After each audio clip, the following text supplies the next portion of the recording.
कपड़े धोने वाली बहू।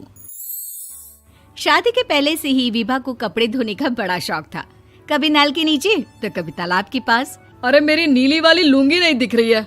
विभा की अम्मा, कहाँ रखी है लुंगी? अरे वो तो विभा ने परसों ही धोकर रखी थी आपकी अलमारी में, देखो वहीं होगी।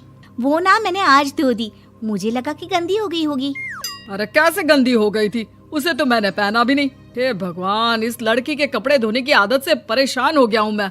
जितना तो घर में राशन नहीं आता, उससे कहीं ज्यादा डिटर्जेंट पाउडर का खर्चा है। इसकी शादी करवा दो, शादी जाए अपने घर में ही करे काम, फिर चाहे घर के कपड़े धोने हो या पूरे गांव के। हाँ ठीक बोल रही हूँ, देखता हूँ मैं कोई लड़का। वो दिन भी आ जाता है जब विभा को देखने लड़के वाले आ जाते हैं। लड़की मुझे अच्छी लगी। होने वाली सास कहती है, बेटी अगर कुछ पूछना है तो पूछ लो। वैसे तो हमारी लड़की बहुत ही शर्मीली है, जो बोल दो वो मान लेती है, इसे क्या पूछना होगा। अरे कैसी बात कर रही हो माँ, मुझे इन लोगों के घर रहना है, सवाल तो कई है। हाँ हाँ बेटा, पूछ लो ना, क्या पूछना है। आप लोगों के घर कपड़े कौन धोता है? सास का मुंह बन जाता है। देखो, अगर तुम ये कहना चाहती हो कि तुम्हें कपड़े धोने नहीं आते तो सुन लो, कपड़े मैं ही धोती हूँ, लेकिन तुम्हारे आ जाने के बाद मैं रुमाल तक नहीं धोऊंगी। अरे चुप रहना भाग्यवान, बहू बेचारी घर आई नहीं, उसे डराना शुरू कर दिया। वो क्या है ना बिटिया, अभी तक तो ये कल्लू की माँ ही धोती थी, लेकिन अब तुम्हारे पापा तो दहेज में वॉशिंग मशीन देंगे ही। तभी विभा की माँ बोल पड़ती है, सवाल भी पूछा तो क्या। वैसे भाई साहब, मशीन की तो फिर भी कपड़े धोने की कैपेसिटी होती है। मतलब जो बिटिया दे रहे हैं ना विभा, इसे कपड़े धोने का बहुत शौक है। ये आप लोगों के क्या, आस पड़ोस गांव मोहल्ले सबके कपड़े धो दे और उफ तक ना करे। बाहर देखा नहीं आपने कितने कपड़े सूख रहे हैं? सब हमारी बिटिया ने ही तो धोए हैं। बस भी करो ना माँ, शर्म आ रही इतनी तारीफ सुनकर। और तो और एक दाग निकाल कर दिखाओ तो मान जाऊं। हाँ अच्छा, माफ करना बेटा, मैंने गलत समझा।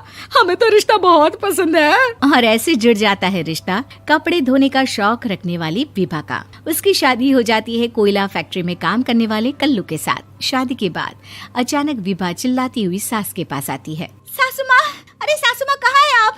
ये तो धोखा है, धोखा दिया आप लोगों ने मुझे। इसे ससुर के चक्कर के बारे में पता चल गया। अरे तो उसमें तुझे क्यों धोखा मिला है? अरे नल में पानी नहीं आता, कपड़े कैसे कब धुलेंगे?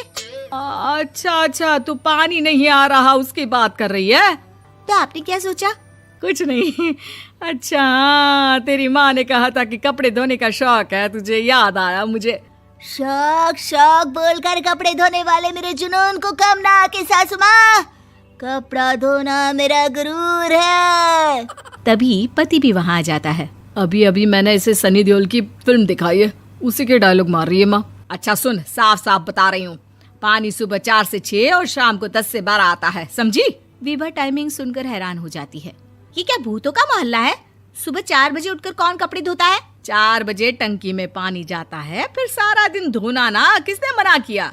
अरे कैसी बात कर रही हैं? 200 लीटर की टंकी में कितने कपड़े धो लूंगी मैं? सुबह ही उठ जाऊंगी मैं। अब क्या था, विभा सुबह 4 से लेकर रात के 12 बजे तक कपड़े ही धोती रहती। एक रोज सास पड़ोस से निकलकर कहीं जा रही होती है कि साथ वाली कहती है, हाँ कल्लू की माँ, जरा ये बताओ कि 2 साड़ी है, 2 ब्लाउज और एक पेटीकोट और एक नाड़े वाला लंबा कच्छा। हाँ तो? अरे तो क्या, कितना लोगी धुलाई ये बताओ। धोबन दिख रहे हैं हम क्या? हमारे पति सरकारी नौकरी से अभी रिटायर हुए हैं और बेटा सुपरवाइजर है कोयला फैक्ट्री में। धोबन समझ रखा है हमें? हाय रे कल्लू की अम्मा, माफ कर दो, वो तो मोहल्ले में यही सब बता रहे थे कि तुमने बहू को कपड़ा धुलवाने के काम में लगा दिया है। सास को पड़ोसन की बात सुनकर गुस्सा आ जाता है। वो घर पहुंचती है जहां घर के बाहर ही इतने सारे कपड़े सूख रहे होते हैं जितने कि किसी धोबन के घर पर। अरे ओ कल्लू की दुल्हन, बाहर निकल। माँ जी यहीं आ जाओ, बाथरूम में चादर धो रहे हैं हम। अरे अभी हम धोते हैं, तुमको बाहर निकलो। ये आस पड़ोस वाले बोल रहे हैं कि हम बहू से कपड़े धुलवा कर उसे कपड़ा धोने वाली बना दिए हैं।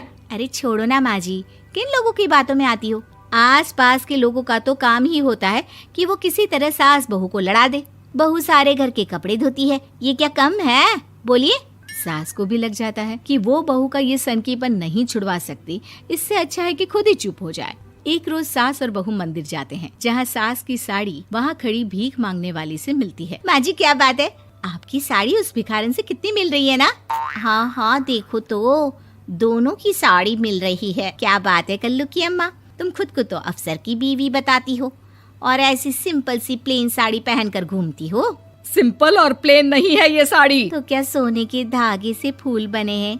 कुछ भी सासू माँ, कुछ भी। हाँ बने थे इस साड़ी में सोने के धागे से फूल। मेरे पति लेकर आए थे मद्रास से स्पेशली मेरे लिए 10,000 की।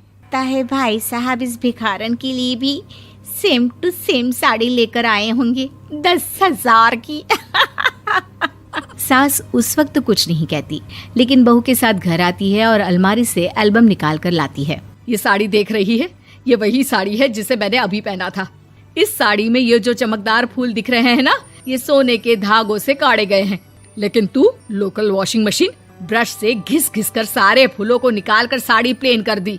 मुझे माफ कर दीजिए सासू माँ। और तो और, जब मैंने तुझे तेरी गलती के लिए कुछ नहीं कहा, लेकिन तूने तो सबके सामने मेरा मजाक ही बना दिया। क्यों? बहू को समझ में आ जाता है कि अब से उसका कपड़े धोना बंद।